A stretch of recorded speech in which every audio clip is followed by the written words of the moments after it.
ಕಾನೂನಿನ ಮೂಲಕ ಸ್ಥಾಪಿತವಾದ ಭಾರತದ ಸಂವಿಧಾನದ ವಿಷಯದಲ್ಲಿ ನಿಜವಾದ ಶ್ರದ್ಧೆ ಮತ್ತು ನಿಷ್ಠೆಯನ್ನು ಹೊಂದಿರುತ್ತೇನೆಂದು ನಾನು ಭಾರತದ ಸಾರ್ವಭೌಮತ್ವವನ್ನು ಮತ್ತು ಅಖಂಡತೆಯನ್ನು ಎತ್ತಿ ಹಿಡಿಯುತ್ತೇನೆಂದು ಮತ್ತು ಕರ್ನಾಟಕ ರಾಜ್ಯದ ಮಂತ್ರಿಯಾಗಿ ನನ್ನ ಕರ್ತವ್ಯಗಳನ್ನು ಶ್ರದ್ಧಾಪೂರ್ವಕವಾಗಿ ಮತ್ತು ಅಂತಃಕರಣಪೂರ್ವಕವಾಗಿ ನಿರ್ವಹಿಸುತ್ತೇನೆಂದು ಭಯ ಅಥವಾ ಪಕ್ಷಪಾತವಿಲ್ಲದೆ ರಾಗದ್ವೇಷವಿಲ್ಲದೆ ಎಲ್ಲ ಬಗೆಯ ಜನರಿಗೆ ಸಂವಿಧಾನಕ್ಕೆ ಮತ್ತು ಕಾನೂನಿಗೆ ಅನುಗುಣವಾಗಿ ನ್ಯಾಯವನ್ನು ಮಾಡುತ್ತೇನೆಂದು ಶ್ರದ್ಧಾಪೂರ್ವಕವಾಗಿ ಪ್ರತಿಜ್ಞೆ ಮಾಡುತ್ತೇನೆ.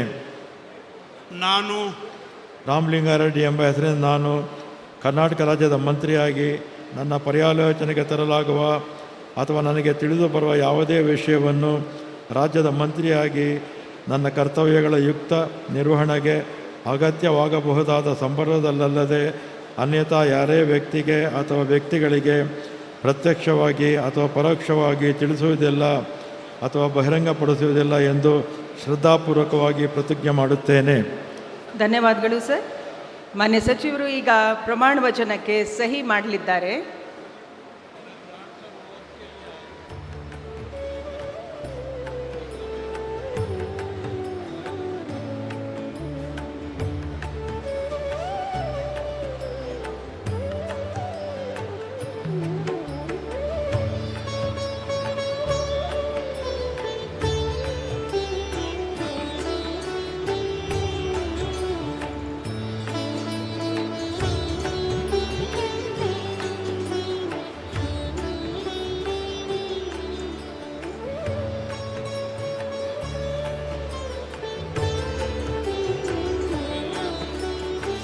ಮಾನ್ಯ ರಾಜ್ಯಪಾಲರು ಹಾಗೂ ಮಾನ್ಯ ಮುಖ್ಯಮಂತ್ರಿಗಳು ಮಾನ್ಯ ಸಚಿವರಿಗೆ ಹೂಗುಚ್ಚೆ ಮೂಲಕ ಅಭಿನಂದನೆಯನ್ನು ಸಲ್ಲಿಸುತ್ತಿದ್ದಾರೆ.